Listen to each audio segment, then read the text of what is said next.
সাবার জোরে, অথচ কোরআনের আরবি বুঝে না, বুখারীর আরবি বুঝে না। এ যদি বলে বুখারী ছাড়া কিছু মানি না, আমি বলবো সে বুখারী শরীফও মানে না, সে বুখারী শরীফও মানে না। এক মিনিট যদি চিন্তা করেন যে এই জমিনের মধ্যে যত মুসলমান আছে, হক বাতিল বেদাতি লামাযহাবী সমস্ত মুসলমান নিরপেক্ষতার মানদণ্ডে ইমাম বুখারী রাহমাতুল্লাহ আলাইহির কিতাব সহিহুল বুখারী কিতাবটাকে এত আপন বানায় নিলেন কারণ কি? বেদাতিরাও দলিল দেয় বুখারী, লামাযহাবীদেরও চিৎকার জিকির বুখারী বুখারী বুখারী। সবাই দুনিয়ার এই বুখারীকে এত মাথার তাজ বানাইলেন কারণ কি? এই কারণটা যদি মানুষ জানে, জীবনে কেউ বলবে না আমি বুখারী মানি আর কিচ্ছু মানি না, এ কথা বলবে না। এবং এই কারণটা আমি যা বলবো এটাকে অস্বীকার করার কোন সুযোগ বৈধ সন্তানের হবে না। ইমাম বুখারী কি গুণ অর্জন করেছিলেন, যেই গুণের কারণে তার লেখা কিতাব গোটা বিশ্বে মুসলমানের কলিজার আপন হয়ে গেল?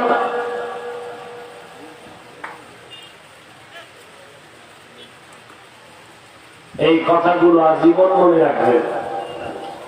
ইমাম বুখারী রাহমাতুল্লাহ আলাইহি বুখারী শরীফের মধ্যে তার কাছে রক্ষিত 6 লক্ষ হাদিসের মধ্য থেকে 4000 হাদিস বুখারী শরীফের মধ্যে লিপিবদ্ধ করেছেন। বেলা তাকরা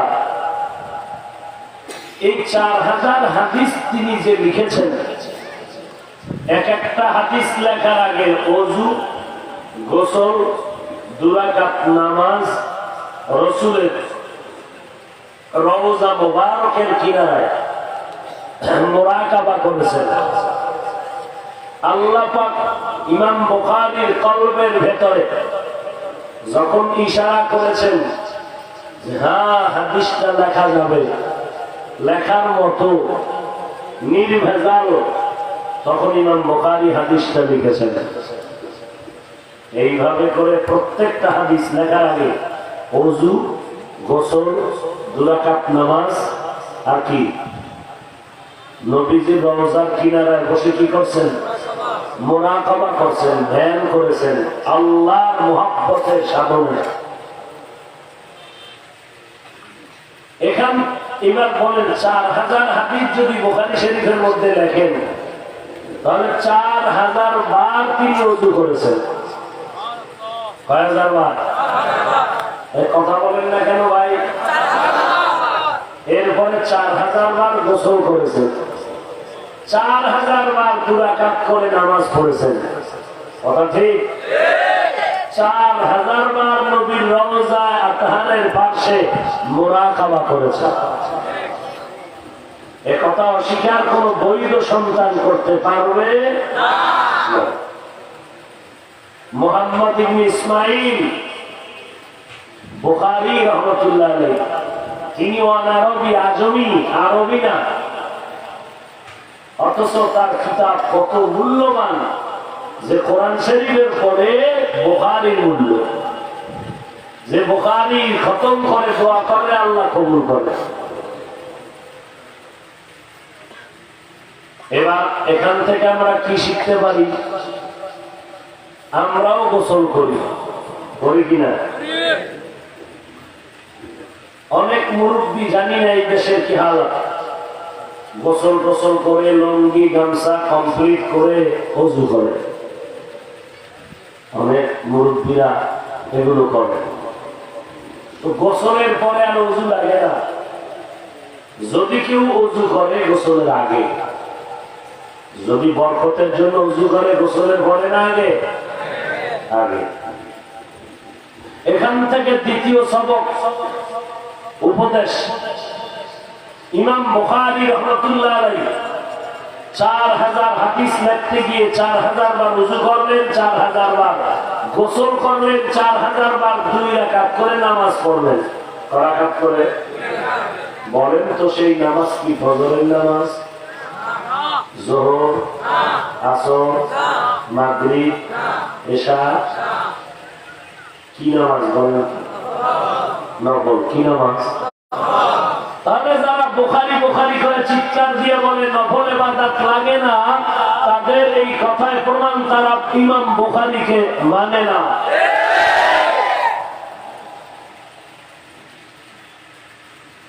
এছাড়া তো বহু দলিল নবী সাহাবায়ে কেরামের মধ্যে আছেই না, কিন্তু যারা বুখারীর জীবনের আপন বানায় জিকির করে, বুখারী ফিকির করে না, শুধু কি করে?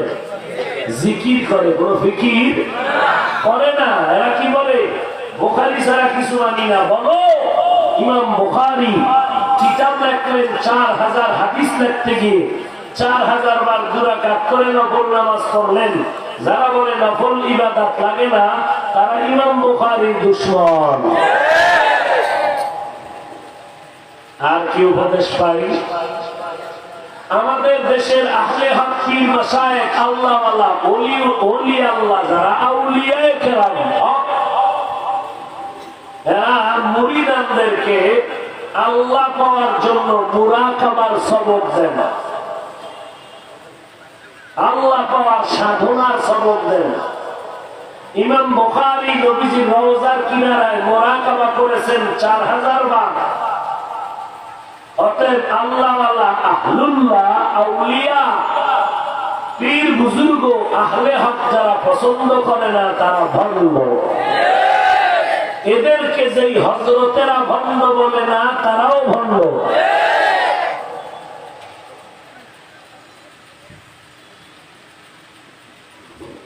এবার আল্লাহ পাক কোরআন নাযিল করলেন নবীর কাছে। কত বছর পরে? নবীজির কত বছর বয়সে? 40 বছরের নবী মুহাম্মদ সাল্লাল্লাহু আলাইহি ওয়াসাল্লাম, তিনি কি অবুঝ? যিনি বিশ্ব নবী, তারে আল্লাহ 40-এর পরে কোরআন দিলেন। কারণ কি? এই কারণ বললাম এতক্ষণ। কিতাব পারলেই ধরা যাবে না, বুঝার মতো, বুঝানোর মতো যোগ্যতা অর্জন করতে হবে। যদি যোগ্যতা ছাড়া কিতাব ধরে, তাহলে অতি চালাক হইয়া সমাজের ভিতরে ফিতনা ছড়াবে। সমাজের ভিতরে কি ছড়াবে? ফিতনা। কারণ এরা অতি চালাক, আর অতি চালাক এরা অতি বেয়াদব। অতি চালাক, অতি বেয়াদব। কেমন? ইমাম আবু হানিফাকে মুশরিক যদি বলে, এটা বেয়াদবি নয়? কথা বলেন না কেন? যে অতি চালাক, যার পান খাওয়ার অভ্যাস নাই, এর যদি পান দেয় কি হয়ে যায়? চান্দি গরম হয়ে যায়। কাঁচা সুপারি দিয়ে পান দিছে, খাইয়েই কয় বিশ্বরোড বাঁকা করবো কেড়ে। যার পান খাওয়ার অভ্যাস নাই, এর যদি পান দেয়, ঝামেলা কমে না বাড়ে? যে বুখারীর আরবি বুঝে না, এর যদি বাংলা বুখারী দেয়, ফিতনা কমবে না বাড়বে? আমরা করিনি, হিংসা করি। ওরে হিংসা তো আমরা করি না, যারা আমাদের আহলে হকদের বিরোধিতা করে, হিংসা তো তাদের অন্তরে। কই? আমরা তো কওমি মাদ্রাসায় পড়ে আলিয়াদের গালি দেই নাই, স্কুল কলেজের বিরুদ্ধে বলি নাই। আমাদের কওমিওয়ালাদের বিরুদ্ধে যারা বলে, এদের অন্তরে হিংসা। আসেন আমরা আগাই।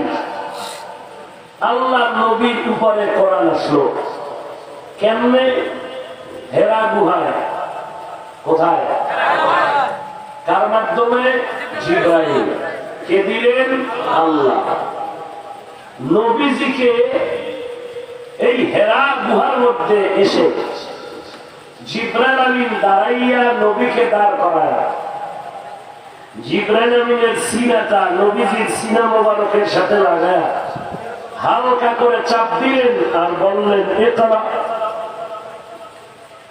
নবী বললেন মা আনা বিকারি, আমি পড়তে জানি না। নবী কি বললেন?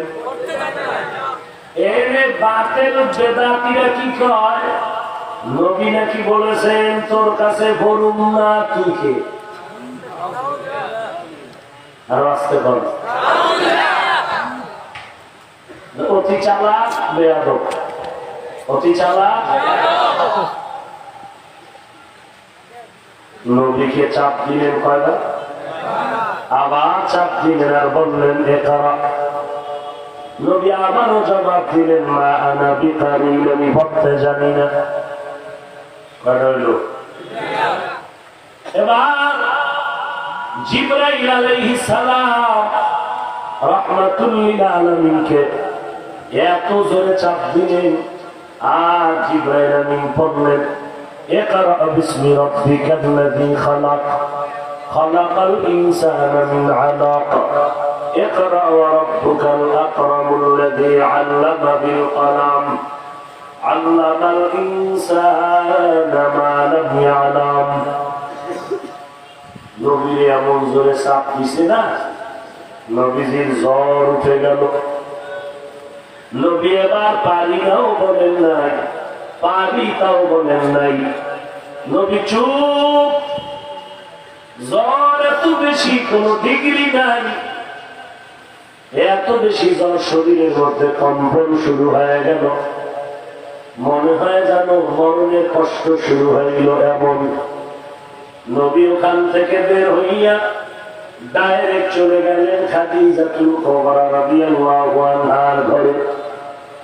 সেখানে গিয়া বললেন খাদিজা জাম্মিলুনি জাম্মিলুনি, আমাকে কম্বল দিয়ে আবৃত করে দাও, আমি বড় অসুস্থ, জ্বর উঠে গেছে। আম্মা জান খাদিজা কম্বল দিয়ে নবীরে আবৃত করে নিলেন। খাদিজা হাত দিয়া শরীর সহ নবীকে আঞ্জা করে ধরলেন। খাদিজা কান লাগায় শুনে রাহমাতুল লিল আলামিন কম্বলের ভেতরে গুনগুন করে কান্না করে। খাদিজা বলে পয়গম্বর আপনি কাঁদবেন না, কারণ আমি খাদিজার ঘরে আছেন, আমি জানি আপনার মা নাই, আপনার বাবা নাই, বড় এতিম। আজ আল্লাহ আপনার উপরে কোরআন দিয়া নবুয়তের সনদকে মজবুত করেছেন। আপনার মনে বড় দুঃখ, আজকে এই নবুয়তের সনদ যদি আপনার স্ত্রী গ্রহণ না করে, আপনার কালেমার দাওয়াতের সার্থকতা আসবে না। আমি খাদিজা বুঝতে বাকি নাই, কারণ আমি দুই স্বামীর ঘর করে আপনার ঘরে আছি, সন্তানের মা হয়ে আসছি। নবী আপনি কোনো পেরেশান হবেন না। ইতিহাসের পৃষ্ঠা কিয়ামত পর্যন্ত মানুষ উল্টায় দেখবে নবুয়তের সনদের স্বীকৃতি প্রথম কে করেছে? নবী আপনার হাত বাড়াইয়া আমি খাদিজার হাত লাগায় দেন, আর আমি সমর্থন দিয়া দিলাম আপনার নবুয়তের সনদের উপর। ইতিহাস খুললেই যেন কিয়ামত পর্যন্ত উম্মতেরা দেখতে পারে নবীজির নবুয়তের সনদকে স্বীকৃতি জানালো একজন নারী খাদিজা। সারা জগতের উম্মতেরা আমি খাদিজার জন্য প্রাণ খুলে দোয়া করবে। নবীর কাছে এই কথা যাওয়ার পর নবী কম্বল ফালায় উঠে দাওয়াতে বের হয়ে গেলেন। এরে নবীর উম্মতের দল, আল্লাহর নবী আম্মা জান আয়েশা রাদিয়াল্লাহু তাআলা আনহা বলেন, মাঝে মাঝে দেখতাম নবী আমার হুজরার মধ্যে বসে গুনগুন করে কান্না করতেন। আমি বলতাম নবী 6 বছরে আপনি আমাকে বিবাহ করেছেন, 9 বছরে আপনি তুলিয়া ঘরে নিয়েছেন, আমি অল্প বয়সের কন্যা, কোন ভুল হয়ে গেল নাকি? মেহেরবানি করে আপনি আমাকে মাফ করে দেন। নবী বলেন আয়েশা তোমার জন্য আমি কাঁদি না, আমি পয়গম্বরের অন্তরে খাদিজার কথা যখন মনে পড়ে যায়, আমি চোখের পানি ধরে রাখতে পারি না। কারণ তুমি আমার সুখের সময়ের বিবি, আর খাদিজা হলো আমার দুঃখের দিনে আমার বিবি। যেই দিন আমার মক্কায় কেউ নাই, আমার বাড়ি নাই, ঘর নাই, আমার মা নাই, আমার বাবা নাই, আমি বড় এতে। ওই সময় 40 বছর পর্যন্ত আমি হেরা গুহায় গিয়া মাওলা পাকের ধ্যানে সময় কাটাইতাম। একদিন 2 দিন না, সপ্তাহ চলে যাইতো, আমি গর্ত থেকে আর বের হতাম না। আমার বিবি খাদিজা মহব্বতের কারণে মহিলা মানুষ পাথরের পথ পাড়ি দিয়া উঁচু হেরা পাহাড়ের চূড়ায় উঠিয়া আমি পয়গম্বরের দরবারে নাস্তা পৌঁছায় দিতে। খাদিজা আমার দুঃখের সময়ের বিবি, আমার দুঃখের 3 বছরের কিনারায় আমাকে শিয়াবে আবু তালিবের মধ্যে বন্দী করে রেখেছিল। খানাও দেয় নাই, পানিও দেয় নাই, বেঈমান। আমি মুহাম্মদ গাছের পাতা খেয়ে খেয়ে আমার জীবনটা বাঁচিস। খাদিজার উপরে বয়কটের কোনো কিছু ছিল না, কিন্তু খাদিজা আমার এমন পাগল, আমার কাছে আসিয়া শিয়াবে আবু তালিবের মধ্যে খাদিজা আমার মোহাব্বতে পড়ে থাকতো, আমার সাথে পাতা খেয়ে জীবন কাটাতো। খাদিজার কথা মনে পড়লে আমি নবী চোখের পানি ধরে রাখতে পারি না। এবার আমরা জানবো নবীজির আল্লাহ কোরআন দিলেন, হেরা পাহাড়ে নিলেন কেন। 2 নম্বরে জানবো নবীরে আল্লাহ কোরআন দিলেন, চাপ দিলেন কেন। 3 নম্বরে জানবো চাপ দিছেন তো একটা দিলে হইতো, 3টা চাপ দিয়া নবীরে কেন অসুস্থ বানাইলেন। 4 নম্বরে জানবো মায়ার নবী 2 চাপে বললেন পারি না, করতে জানি না। 3য় চাপে নবী চুপ থাকলেন কেন। হেরা পর্বতে আল্লাহ নিলেন কেন। 1 নম্বর কারণ পাহাড়ের মধ্যে নেওয়ার কারণ বন্ধুর সাথে বন্ধুর মহব্বতের আলাপ। এটা ওপেনে হয় না, গোপনে মজা বেশি হয়। ওপেনে না গোপনে? গোপন কি? বাজার, হ্যাঁ, জঙ্গল, পাহাড়। এই জন্য নবী দীর্ঘ 40 বছর পর্যন্ত হেরা গুহার মধ্যে মাওলা পাকের ধ্যানে সময় কাটাতেন, মুরাকাবা করতেন, আল্লাহ পাওয়ার সাধনা করতেন। তো হেরা পাহাড় কেন? বাইতুল্লাহ কিনারায় তো জগনের আবু কুবাইস পাহাড় ছিল, আরো কত পাহাড়। হেরা পাহাড়ে গেলেন কেন? এর 1 নম্বর কারণ নবী বলেন আমি হেরা পাহাড়ের চূড়ায় উঠলে অন্য পাহাড়ে এই সুবিধা নাই। হেরা পাহাড়ে যে সুবিধা বলে কি? বলে আমি হেরা পাহাড়ের গুহায় দাঁড়াইলে ডাইরেক্ট আমি বাইতুল্লাহ নজরে দেখতে পাইতাম। আর বাইতুল্লাহ দেখলে আমার কলিজা ঠান্ডা হয়ে যাইতো। কারণ দুনিয়াতে এমন কিছু জিনিস আছে দেখলেই সওয়াব। বাইতুল্লাহ দিয়ে তাকাও সওয়াব, রাহমাতুল লিল আলামিনের দিকে তাকাও সওয়াব। আহলে হক আল্লাহ ওয়ালা যারা তাদের চেহারা দেখো সওয়াব, মা বাবার চেহারা দেখো সওয়াব, মাওলার কুদরত দেখে মাওলার পরিচয় নাও সওয়াব। আল্লাহ পাকের কোরআন খুলিয়া যদি তাকাইয়া দেখো তাতেও আমল নামায় সওয়াব। আল্লাহ নবী বাইতুল্লাহ দেখতেন, ওই হেরা পাহাড় থেকে সরাসরি দেখতেন। এই জন্য পয়গম্বর ওই পাহাড়ে সাধনায় যাইতে। 3 নাম্বার কথা হলো, আল্লাহ তো কোরআনে বলেন লা তুহাররিক বিহি লিসানাকা লিতাজালা বিহি ইন্না আলাইনা জামাহু ওয়া কুরআনা।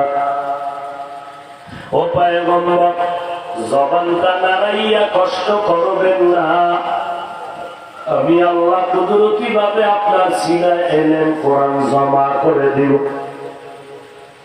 আপনি কষ্ট করবেন না, আমি সিনার মধ্যে এলেন জমা করে দিব। এত সুন্দর কথা যেই নবীরে আল্লাহ বললেন, সেই নবীরে চাপ দিলেন কেন? মেরা জাজো করদান বেহসাব খলকেরা দাদন জবাব বাজওয়াব আপনা দারব দুস্তে খলুকা জারেরা মিস্তে ই খসলত একে দিনদারেরা। যে আল্লাহ নবীরে বললেন কষ্ট করবেন না, সিনায় কোরআন ঢুকায় দিব, সেই নবীরে জিবরাইল মাধ্যমে কেন চাপ দিলেন? আর চাপের কারণে নবী অসুস্থ হয়ে গেলেন। যেহেতু নবী কিয়ামত পর্যন্ত আনেওয়ালা উম্মতের জন্য আদর্শ মডেল, এই জন্য আল্লাহ নবীরে দিয়া প্রেসক্রিপশন বানাইলেন, কিয়ামত পর্যন্ত এই প্রেসক্রিপশন চলবে। এই কারণে আল্লাহ নবীর চাপ দিয়া গোটা জগতের উম্মতের সবক দিয়া দিলেন। নবীরে যেই ইলম দিলাম, এটা জমিনের ইলম না, এই ইলম হলো আরশে আজিম লাউহে মাহফুজের ইলম, আসমানি ইলম। এই ইলম যদি কেউ নিতে চাও, কষ্ট না করলে ইলমের মজা পাইবা না। কষ্ট ছাড়া ইলম কথা বলেন। হাটাজারি মাদ্রাসা, পটিয়া মাদ্রাসা, জিরি মাদ্রাসা, আগের দিন যারা বেশি লেখাপড়া করতেন আমাদের আসাতেজায়ে কেরাম এত পরিমাণ কষ্ট করেছেন, এলেমের দ্বারাও তারা মর্যাদাবান হয়েছে। এখন কষ্ট কম, কোন জায়গায় 3 বেলার খানা আছে, গোশত আছে, ছাত্র সেখানে দৌড়ায়। কোথায় এসিওয়ালা রুম আছে ঘুমানোর জন্য, ছাত্র সেখানে দৌড়ায়। কোথায় খাওয়ান আছে, সকালবেলা ঘুমে তুললেই দুধ আর কলা দিল, এরপরে আবার 8টার সময় নাস্তা, দুপুরে ভাত, 12টার সময় আবার একটু চা খাও, টোস্ট খাও, আসরের পরে নাস্তা, মাগরিবের পরে নাস্তা খাওয়াইয়া পুরো দেওয়ান বাড়ি বানায় হবে। কি মহা পেট! আমি মহতামিম সাহেবকে বললাম, এই বাচ্চারে খাওয়াইয়া সব ছিদ্র বন্ধ করছেন, এলেন ঢুকবে কোন ছিদ্র দিয়া? মেরা জাজু করদান বেহিসাব খলকেরা দাদন জওয়াবে বাসওয়াব। এলেম শিখার জন্য কষ্ট করতে হবে। এই জন্য দেখবেন আমাদের মাদ্রাসাগুলোতে যখন প্রথম ছাত্র ছিল 30 জন, টিনের ঘর, তখনও খাওয়া দাওয়ায় কষ্ট, ঘুমে কষ্ট। এখন 3 তলা বিল্ডিং হয়েছে, ছাত্র 500,000 হয়ে গেল, এখনো কষ্ট কম নাই, খানা দানা ঘুমানো কষ্ট। কারণ আল্লাহ চায় যে যেই পরিমাণ কষ্ট করবি, এলেমের দ্বারাও সেই পরিমাণ মর্যাদাবান হবি। এবার আপনি 3 বেলা খান আর 5 বেলা খান, জানার দরকার নাই। ফাইনাল রেজাল্ট হলো ইলমে ওহীর জন্য যেই যেই পরিমাণ কষ্ট করবে, আল্লাহ তাকে সেই পরিমাণ মর্যাদাবান করে দিবে। এজন্য নবীরে চাপ দিলেন। 4 নম্বর কথা, নবীরে চাপ দিলেন তো 3 বার দিলেন কেন? 1 বার দিলেই তো হয়ে যাইত। 3 বার চাপ দিয়া নবীরে মহা 3টা দুঃখের কথা স্মরণ করা ইশারা করলেন। ও নবী, আপনার জীবনে মহা 3টা ভয়, মারাত্মক ভয়ঙ্কর দুঃখের সময় আসবে। এক কষ্ট হলো 3 বছরের মতো সিয়ামে আবু তালিবের মধ্যে নবী কষ্ট পাবেন না খাইয়া। 2 নাম্বার কষ্ট, একই বছরের আগা মাথায় নবীর দুনিয়া দারুল আসবাব হিসেবে 2টা ছায়া, চাচা আবু তালেব আর নবীর স্ত্রী খাদিজা রাদিয়াল্লাহু আনহা, দুজন একই বছর ইন্তেকাল হয়ে গেল। নবীর জন্য মহা এক কষ্ট। নবী এত কাদাই কাঁদলেন, অন্যের বেলায় নবী এত কাঁদেন নাই। 3 নাম্বার কষ্ট, জন্মভূমি মক্কা ত্যাগ করিয়া মদিনায় হিজরত করার কষ্ট। নবীকে 2 চাপ দিলেন, নবী বললেন পড়তে জানি না। 3য় চাপে নবী পারি না পারি কিছুই বললেন না। নবী চুপ থাকলেন কেন? এর 1 নাম্বার জবাব, প্রথম 2 চাপে বলা হয় না কার নামে পড়ো, কিন্তু 3য় চাপে স্পষ্ট করা হলো রবের নামে পড়ো। নবী চুপ থাকিয়া সমর্থন করে দিলে, যেই লেখাপড়ায় রবের পরিচয় আছে সেই পড়াটা পড়ো, যেই লেখাপড়ায় রবের পরিচয় নাই ওই লেখাপড়া সব ছাড়ো। যেই লেখাপড়া দিয়া আল্লাহ চিনে যায় না ওই লেখাপড়া ছেড়ে দাও। বলবেন তাহলে এই জমিনে ডাক্তার, প্রফেসর, ইঞ্জিনিয়ারিং যারা পড়ে এরা কি জাহান্নামী? না, ইঞ্জিনিয়ার, প্রফেসর, ডাক্তার স্কুল কলেজে পড়িয়াও 5 ওয়াক্ত নামাজি আছে না নাই? আল্লাহরে চিনেনি, চিনে না? তাহলে তারে খারাপ বলবেন কেন? মূল বিষয় হলো আল্লাহর পরিচয় লাভ করা। এরে নবীর উম্মতের দল, এই এলেমের মার্কাজ, সন্তানটারে আলেম বানাও, কোরআন সিনায় ঢুকাও। কিয়ামতের ময়দানে একজন কোরআনওয়ালা 10 জন গুনাহগারের সুপারিশ করে জান্নাতে নিয়ে যাবে। এরে নবীর আশিক উম্মতের দল, আল্লাহর কোরআনটা বুকে লাগাও। যেই কোরআনের তেলাওয়াত এত মজা, সেই কোরআনের তরজমা না জানিয়া কত মজা।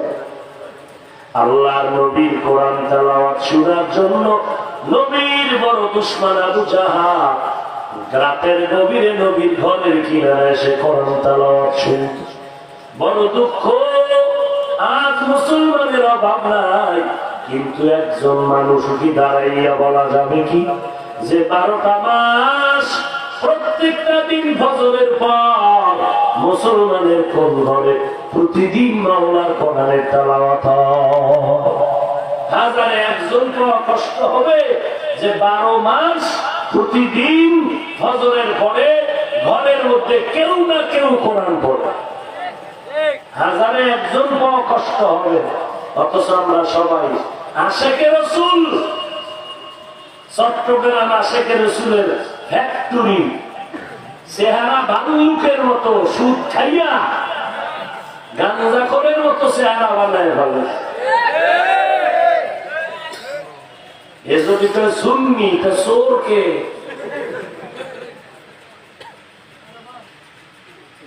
তো খুঁজাও সুন্নতে আহমদ খুঁজা বা মোহাম্মদ कैबुअद निस्बत तोरा। উম্মতরা সুন্নত এখন ভুলতে শুরু করেছে, চিনেই না সুন্নত কি জিনিস। অথচ সমস্ত উলামায়ে কেরাম একমত, এই যুগে সবথেকে বড় দামি বুজুর্গ আল্লাহর প্রিয় বান্দা ওই ব্যক্তি যে সুন্নতের উপরে মজবুত যত পরিমাণ বেশি। আর এর সাথে আমি আরেকটু বাড়ায় বলি যে সুন্নতের আমলের সাথে সাথে গজবের মোবাইল থেকে যে যত দূরে আল্লাহর কাছাকাছি সে তত প্রিয়।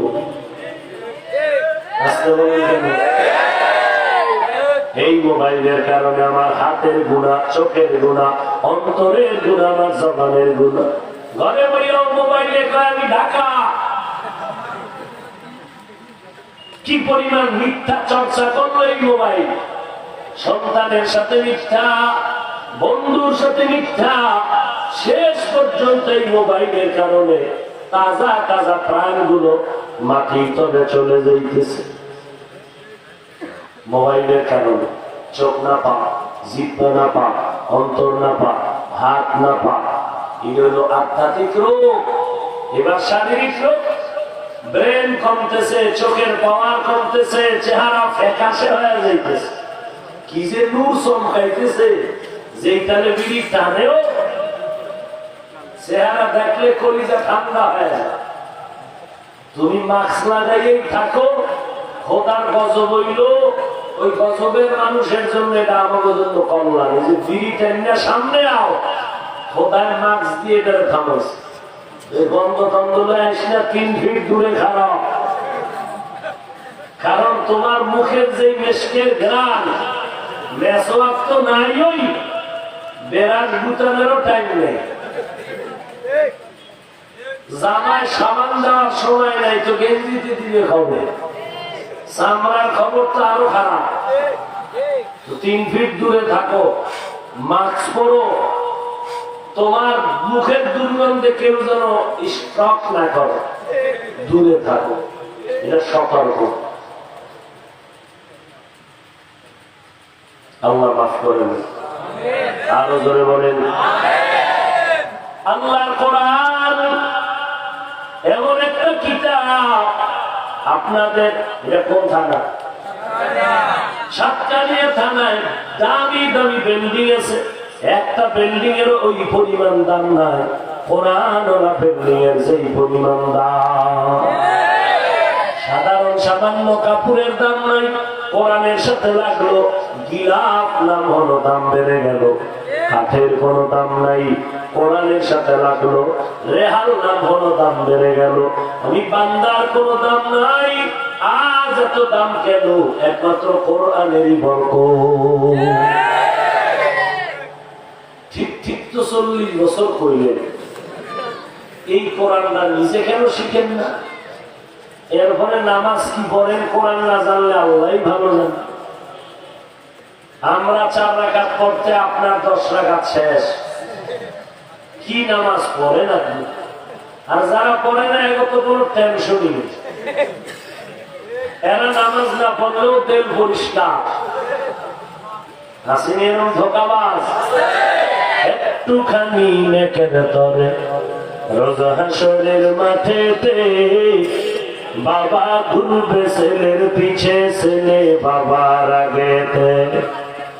আহাতে মন কঠিন দিনেতে নামাজ তোমায় ভুলবে না, ঠিক মতো পড়িলে নামাজ জান্নাত তোমার ঠিকানা। ঘুমের চেয়ে নামাজ ভালো, আর তুমি ঘুমাইও না, ঠিক মতো পড়িলে নামাজ জান্নাত তোমার ঠিকানা। নামাজ পড়া লাগবে নি?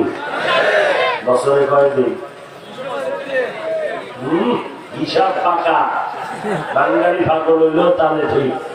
ভাই খাওয়া আলহামদুলিল্লাহ কয়, তোমার বাড়ি কয় নাউজুবিল্লাহ। এর নাম বাঙালি। এরে নবীর উম্মতেরা জিহ্বা নাড়াইয়া চাপাবাজি করলা, 5 ওয়াক্ত নামাজ পড়া লাগবে। কিন্তু তোমার দিয়ে তাকে আমল নামা দিয়ে দেখো কত নামাজ তুমি কামাই করেছো।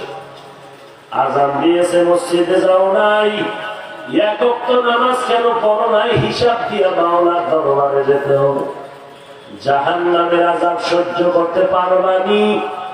এই জমিন থেকে 9,30,00,000 মাইল উপরে সূর্য, রাতের বেলা সূর্য নাই, এরপরও কেন এত গরম আর ঘাম ঝরতেছে? এই সূর্যটা যেদিন হাসরের ময়দানে মাথার উপরে নেমে আসবে, সূর্যের গরমে বিভিন্ন ধরনের গুণাগারের মাথার মগজগুলো টকবক করে বলবে। আজকে অহংকারী করে বলতেছো নামাজ না পড়লে কি হবে, টুপি না পড়লে কি হবে, দাড়ি লম্বা না করলে কি হবে।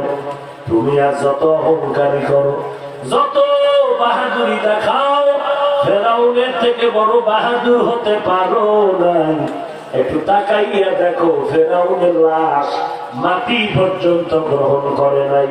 কোথায় ফেরাউনের লাশ? কোটি টাকার মালিক দেখো অভাব হয় না তোর, গরিব ঘুমায় আরাম করে মনটা বাহাদুর। ফেরাউনের লাশটা দেখো মিশর জাদু ঘরে, খায় না মাটি পোকা মাছি সবাই ঘৃণা করে। হৃদয় থাকিবে যার নম্রতা সাদা, রহমত আসিবে সেটা প্রভুর ওয়াদা।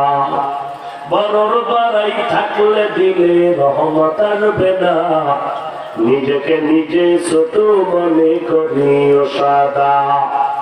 উঁচু জমিন থেকে পানি নিচু জমিনে যায়, এমনি খোদার রহমত আসে নম্রতা হৃদয়। ভোগবিলাসের বাড়ি গাড়ি পরে রবে সব, ভোগবিলাসের বাড়ি গাড়ি পরে রবে সব। থাকতে সময় স্মরণ করো আল্লাহ আমার রব, আমাদের রবকে। এর নবীর উম্মতের দল অহংকারী ফেরাউন এত বড় বেঈমান ফকিন্নির ভোলা, রিকশায় যাওয়ার টাকা নাই, গাড়িতে যাওয়ার টাকা নাই, জাহাজে যাওয়ার টাকা নাই, মানুষের জমিন থেকে শশা মাথায় করিয়া টানিয়ে টানিয়ে মিশরের বাজারে নিত, কিছু টাকা হইতেই ফেরাও। এক সময় চোখ যখন খুলে গেল চিল্লায় আমার রব্বুকুম আ'লা, আমার থেকে বড় রব আর কেউ নাই। আল্লাহ কয় রে বেঈমান, যেখানে বাঘের ভয় সেখানে রাগ পোহায়। যেই ফেরাউন আল্লাহরে মানে না, রব্বুল আলামিন ওই ফেরাউনের ঘরে তার স্ত্রীর মাধ্যমে ধর্মের বাতি জ্বালায় দিলেন। স্ত্রীর নাম কি? আসিয়া। কেমন দামি হয়ে গেল এ আসিয়া! এত দামি হওয়ার পেছনে কারণ নবী মূসা নবীর স্পর্শ লেগেছিল। আসিয়ার ফেরাউন তাকায় দেখে, একদিন আসিয়া ঠোঁট নাড়াচাড়া জানে পড়িয়া কি মন্ত্র কর। আসিয়া কি মন্ত্র বড়? আসিয়া বলে রবের নামের জিকির আমি করতেছি। ফেরাউন বলে রব আমি, বলে না না, আমার রব যিনি তোমারে বানাইছে, তোমারে গরিব থেকে আজকে ধনী বানায় দিলেন, তিনি আমার রব। আসিয়া সাবধান, আসিয়া মহিলা মানুষ ভয় দেখাইও না। ইমানের পাওয়ারে নারী নেই পুরুষ নাই, কল্লা দিতে পারবো ইমান বিক্রি করতে পারবো না। ফেরাউন বলে তোমার শেষ পরিণাম ফাঁসি হবে। আসিয়া বলে ফাঁসির মঞ্চের ভয় দেখায় লাভ নাই, কারণ মুসলমান মরলে শাহাদাতের দরজা পাবে, বাঁচলে গাজীর মর্যাদা পাবে। জেলখানার ভয় দেখাইয়া লাভ নাই, কারণ মুসলমানের জন্য জেলখানাও হয় ইবাদতখানা। এবার তারিখ হয়ে গেল, আসিয়ারে জবাই করবে, শুলিবিদ্ধ করবে তীর দিয়া। লোক সমাগম হয়ে গেল ফেরাউনের স্ত্রীর ফাঁসি দেখার জন্য। ফেরাউন যখন আসিয়ার ফাঁসির মঞ্চে নেয়, আসিয়া মুস্কি মুস্কি হাসতেছে। ফেরাউন ডাক দিয়া কয়, আসিয়া বিপদের সময় কেন হাসো? আসিয়া ডাক দিয়া কয়, ফেরাউন তুমি তো দেখো না তোমার পাওয়ার নাই, আমি ইমানের পাওয়ার দিয়া দেখতেছি। জান্নাতের ফেরেশতারা আমাকে স্বাগতম দেওয়ার জন্য অপেক্ষমান। এই আসিয়া কেমন দামি!